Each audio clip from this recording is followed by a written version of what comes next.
While Christians in America enjoy religious freedom, persecutions against them around the world is at an all-time high.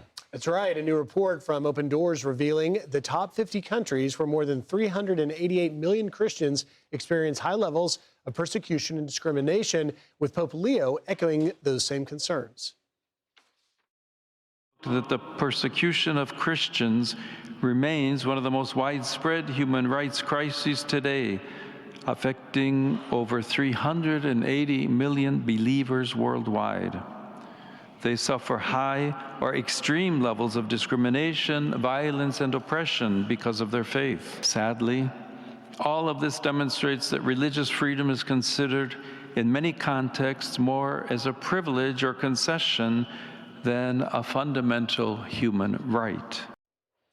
Here to discuss the alarming trend is Chief Religion Correspondent Lauren Green. Lauren, let's start with this. First of all, welcome. We're so happy to have you here. It's such an important topic. Here are the top 10 countries with the highest rates of Christian persecution: North Korea, Somalia, Yemen, Sudan, Syria, Nigeria, Pakistan, Libya, Iran. I've been getting a lot of videos from the Congo these days. But we have it in Central America too, in Nicaragua. I think that's one of the issues. You see the top 10 list, and people pay attention to the top 10 list, which is very important because you've got 9 of the 10 are Muslim-majority countries, and that's where we focus on that Christians are being persecuted in places like Syria and Nigeria. North Korea has been on the top of the list for a very long time. And, like, why is North Korea continually on the top of the list? Because they're such a secretive communist nation, but also because they actually kill Christians too. Yes, they do. I mean, and they're using more secretive means like AI facial recognition, like the Chinese are doing too. The state is the ruler. Exactly, exactly. And because they're using facial recognition to identify Christians who may be, going to church or using a Bible, I mean, it's really very, very dangerous to be a Christian in North Korea. We just don't hear much about it because we know about the violence that is happening against Christians in places like Nigeria. Syria is interesting because it catapulted into the top 10 in 1 year, from 18 to 6.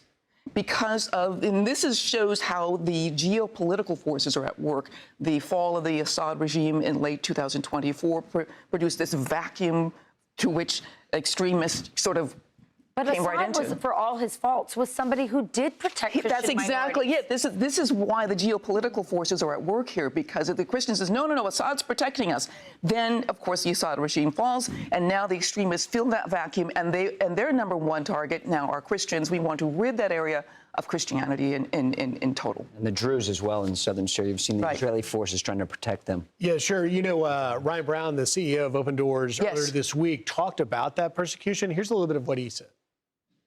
You have men and women that are being locked in their houses, and those houses are being lit on fire as they try to escape. They're being shot by machine guns or attacked by machetes. All the while, the extremists are shouting, "Death to Christians, death to Christians." Yes, I did that interview with Ryan, and the one thing that was very interesting he said was how this is, a geopolitical problem with geopolitical solutions, but it's also a spiritual problem. So President Trump has said, I'm going to end the political, the Christian persecution. He threatened Nigeria. He actually did more than threaten. Coincidence on Christmas, lobbed those tomahawks in. No, you're not going to bomb us on Christmas. We're going to get you. Absolutely.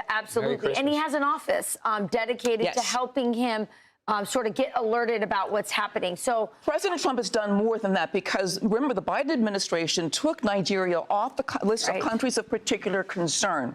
And the World Watch groups were going, what are you doing? They are the worst. They're slaughtering Christians. Trump put them back on the list. Not only that, of course, he backed it up with that bombing. And the executive order about anti-Christian bias. Yes. We'd never seen that before. One of the other things, you played a clip by Pope Leo. Pope Leo was the first world leader to talk about the Christian persecution in the West, in the secular West, in Europe, and in the Americas. What's happening in Finland? The prosecution of one of the member of parliament for hate speech because of her stance on marriage and sexuality. Yeah. 3 times she's gone they prosecuted her. They keep bringing her back into court, questioning her. This is how it's happening in the West. Yes. It's litigious. That's why Finland was added to the tariff list that Trump just did with Greenland. Before we let you go, you talked about Pope Leo. What about Nicki Minaj? I'm sorry, I didn't do my research on Nicki Minaj. She and I are not BFFs. I saw I mean, that. Turning point. When she came out of Turning Point.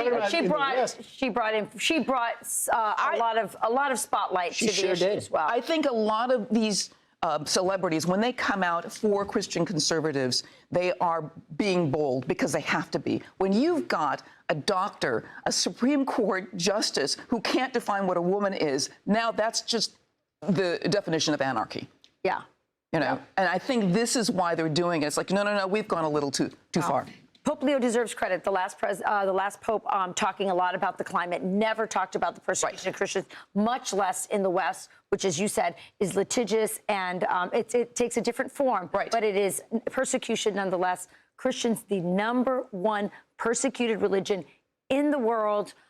We need to stand up for The largest religion in the world. And the largest. It's the #1 target. It is, and it has been for years. I've been covering this for years, and every year I've seen the numbers jump and jump. From 2024 to 2025, it jumped from 381 million to 388 million. It is climbing. You're doing a great job. Thank you, Lauren. In an important issue. Thank you very much. Thank you. No, Thanks, it's Lauren. very important. People need to be paying attention to this. Absolutely. I'm Steve Ducey. I'm Brian Kilmeade. And I'm Ainsley Earhart. And click here to subscribe to the Fox News YouTube page to catch our hottest interviews and most compelling analysis.